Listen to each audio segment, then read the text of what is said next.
Okay guys, no? Ito, may papanoorin tayo, no? So, a very big shout out po kay Miss O, no? So, ang papanoorin natin, no? Ito po yung may humawak daw kasi. Hindi ko alam kung saan humawak, sa leeg ba or sa mukha or sa buhok or what, no? So, nakita ko lang siya, no?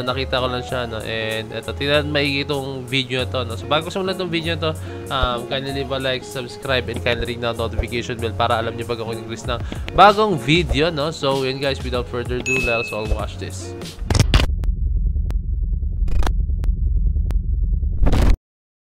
Alright, let's go.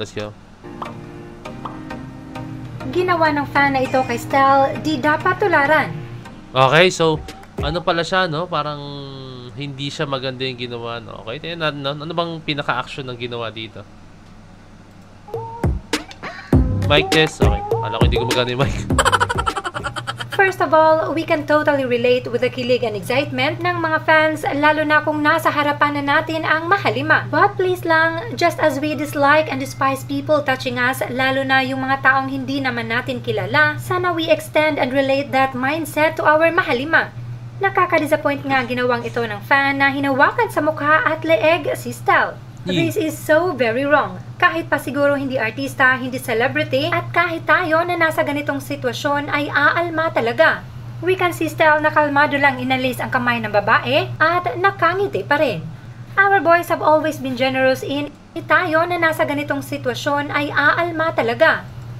Notice how softly remove the hands to avoid further touch. This action is not okay and will never be okay. Let's not tolerate this kind of behavior towards them. As a fan, there should always be boundaries to learn to respect their personal space. Tama guys, no? Kasi,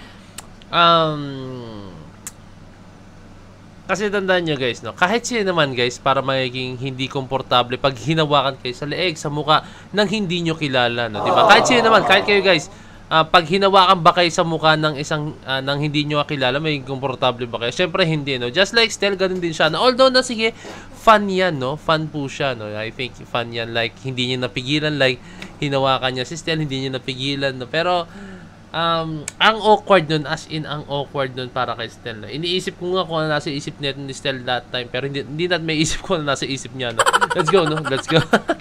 Hindi natin may isip ko ano nasa isip niya, no? Pero for me, I think parang medyo na-awkwardan si Stell dito. Medyo na-awkwardan siya. Pero, na-handle niya professionally, no? Pero, hindi naman si Stell like, hindi naman siya gagan guys, no?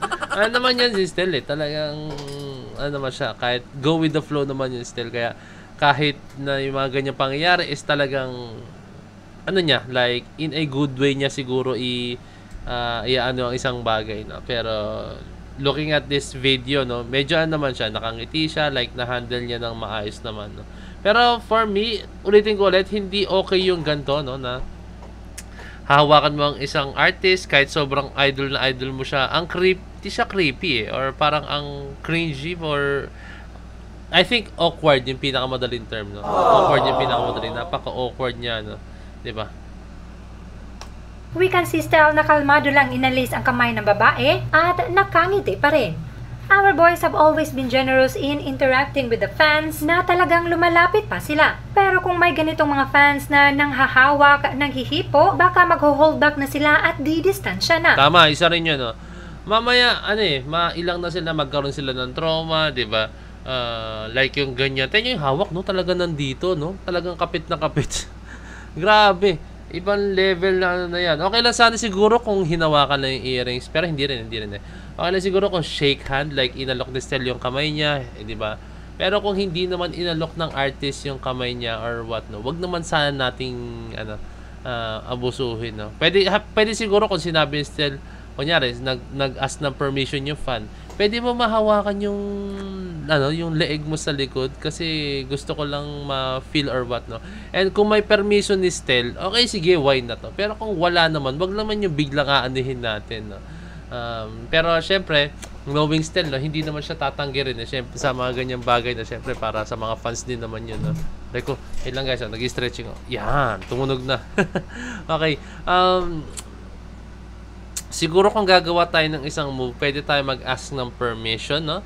Hindi naman siguro masama yung mag-ask tayo ng permission. Like, kunyari, Stell, pwede patingin ng earrings mo? Okay, sige, patingin mo yung earrings mo, Stell, no? Diba? So, ayun lang. Wag natin i-tolerate yung mga ganong klaseng behavior kasi baka matrauma sila, hindi na po sila umattend sa mga overcrowded na lugar. Kumbaga, papahupain muna nila yung lugar or yung space or yung pinaka-venue, no, bago sila lumabas, no? Gusto niyo bang mangyari yun? Siyempre, gusto natin mangyari na paglalabas sila, as in, kahit maraming tao lalabas sila, no, i-respect natin yung, yung space nila, no? Now, we are not condemning the fan, just her actions. Alam nating bugso lang ito ng damdamin pero sana hindi na maulit at hindi tularan ng iba. Tandaan natin na touching other people without their consent, without their permission, can be considered a harassment. Tama, tama. Isa rin yun. Pwede ba kayo makasuhan sa ganun, no? Paano pag halimbawa nag-file po yung Pero syempre hindi magagawin ni Steldo, guys. Hindi na magagawin ni Steldo. Paano pag halimbawa nag-file po yung isang tao, no, na hinawakan mo siya? Pwede yun. Pwede kang makasuhan po sa ginawa mo nang walang consent niya, no? Tama yun. Let's be respectful with each other's spaces and be mindful of our boundaries and limitations. Remember that love always comes with respect, kaya kung mahal natin ang mahalima, irespeto din natin sila. Okay, no? Tingin tayo ng mga comments, guys, no? Okay. Tingin tayo ng mga comments, guys, no? Bago tayo magtapos-tapos, no?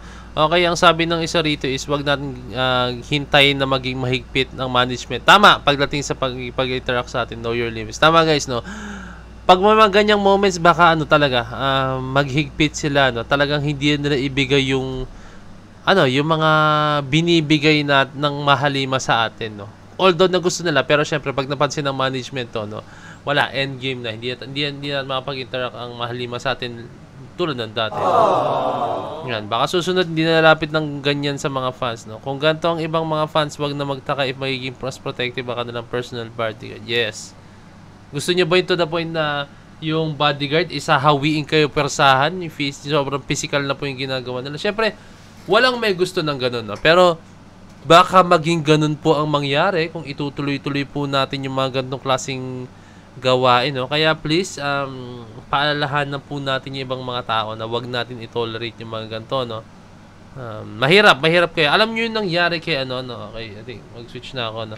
Yan. Alam niyo yung nangyari kay iShowSpeed. Hindi ko talaga gusto yung nangyari nung ganun, no. Talagang yung mga tao nagpuwersa na talaga, no. Although guys, sabihin ko sa inyo hindi ako fan ni iShowSpeed, pero gustong-gusto ko lang yung pag-interact niya sa mga tao, no. Gusto ko yung yung part na talagang yung pag nag-picture talagang ina-entertain niya, no. Pero alam mo yun, sobrang maraming nagkaka-idol sa kanya, fan siya, no.